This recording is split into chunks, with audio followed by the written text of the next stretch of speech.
दोस्तों, 1960 के दशक की वह सुनहरी शाम मुंबई के एक पुराने रिकॉर्डिंग स्टूडियो में एक ऐसा गीत जन्म लेने वाला था जिसे दुनिया कभी भूल नहीं पाएगी।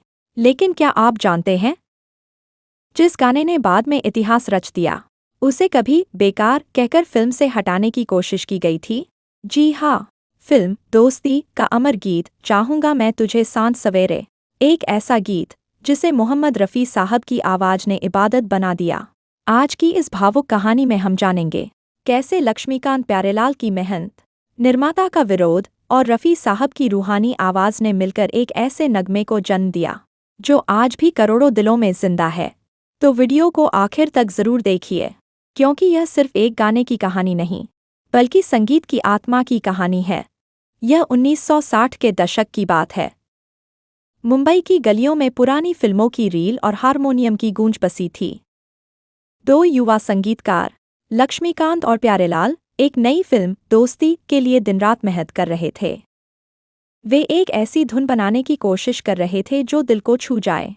तभी गीतकार कमरे में आए।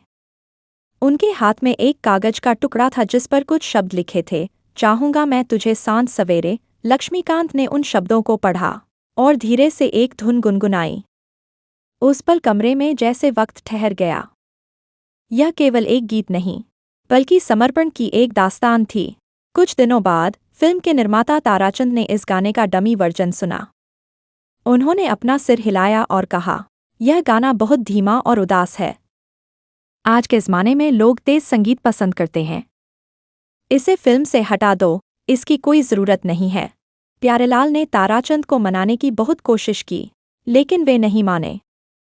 ताराचंद ने आदेश दिया कि इस गाने की जगह कोई और गाना बनाया जाए। वह सुंदर धुन स्टूडियो के एक अंधेरे कोने में रखे कागजों के ढेर में कहीं गुम हो गई। ऐसा लगा जैसे यह गीत कभी दुनिया के सामने नहीं आ पाएगा। तभी स्टूडियो में मोहम्मद रफ़ी साहब का आगमन हुआ। वे अपनी सादगी और नम्र स्वभाव के लिए जाने जाते थे। उन्होंने सभी का अभिवादन एक प्यारी सी मुस्कान के साथ किया। लक्ष्मीकांत ने उन्हें उस अस्वीकार किए गए गीत के बारे में बताया। मोहम्मद रफ़ी साहब ने उत्सुकता से कहा, मैं उस धुन को सुनना चाहता हूँ। प्यारेलाल ने पियानो पर उस धुन को बजाना शुरू किया।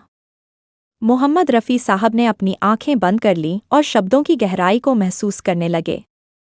गीत पूरा सुनते ही रफ़ी साहब धीरे से बुदबुदाए, यह सिर्फ एक गाना नहीं है, यह एक रूहानी इबादत है। मैं इसे गाऊंगा। रिकॉर्डिंग का दिन आया। मोहम्मद रफ़ी साहब उस बड़े से पुराने माइक्रोफोन के सामने खड़े हुए। स्टूडियो की रोशनी मध्यम कर दी गई। उन्होंने एक गहरी सांस ली और जैसे ही पहली पंक्ति गाई, चाहूंगा मैं तुझे, पूरे स्टूडियो का माहौल ही बदल गया। उनकी आवाज़ में वो दर्द था जो सीधा आत्मा को छू रहा था। रिकॉर्डिंग बूथ के बाहर खड़े होकर लक्ष्मीकांत और प्यारेलाल सुध-बुध खो बैठे थे। उन्होंने अपनी जिंदगी में बहुत से गायक सुने थे, लेकिन यह कुछ अलग था। मोहम्मद रफ़ी साहब की आवाज़ में एक ऐसी कशिश थी जिसने स्टूडियो की दीवारों तक को भावुक कर दिया था। जब रिकॉर्डिंग खत्म हुई तो पूरे कमरे में सन्नाटा छा गया। ताराचंद, जो वहीं मौजूद थे, अब विरोध नहीं कर रहे थे। उनकी आंखों में आंसू थे। उन्हें एहसास हुआ कि इस गाने को हटाने का फैसला उनकी जिंदगी की सबसे बड़ी गलती होती। उन्होंने मोहम्मद रफ़ी साहब का हाथ थाम लिया। फिल्म रिलीज हुई और वह बेकार समझा जाने वाला गाना एक इतिहास बन गया। मोहम्मद रफ़ी साहब की आवाज़ ने एक साधारण धुन को अमर बना दिया। आज भी जब यह गाना बजता है, तो मोहम्मद रफ़ी साहब की प्रतिभा और उस दौर की मेहनत की गूंज सुनाई देती है। तो दोस्तों, यही थी उस अमर गीत चाहूंगा मैं तुझे सांझ सवेरे के पीछे छिपी भावुक और प्रेरणादायक कहानी। एक ऐसा गीत जिसे कभी ठुकरा दिया गया था, लेकिन मोहम्मद रफ़ी साहब की आवाज़ ने उसे हमेशा के लिए अमर बना दिया। यही वजह है कि आज भी जब यह नगमा सुनाई देता है, तो दिल अपने आप भावुक हो उठता है। अगर आपको यह कहानी पसंद आई हो, तो वीडियो को लाइक करें, शेयर करें और हमारे चैनल को सब्सक्राइब ज़रूर करें, ताकि हम आपके लिए बॉलीवुड और संगीत जगत की ऐसी ही अनसुनी और दिल छू लेने वाली कहानियाँ लाते रहें। मैं आपसे फिर मिलूंगा एक नई कहानी के साथ।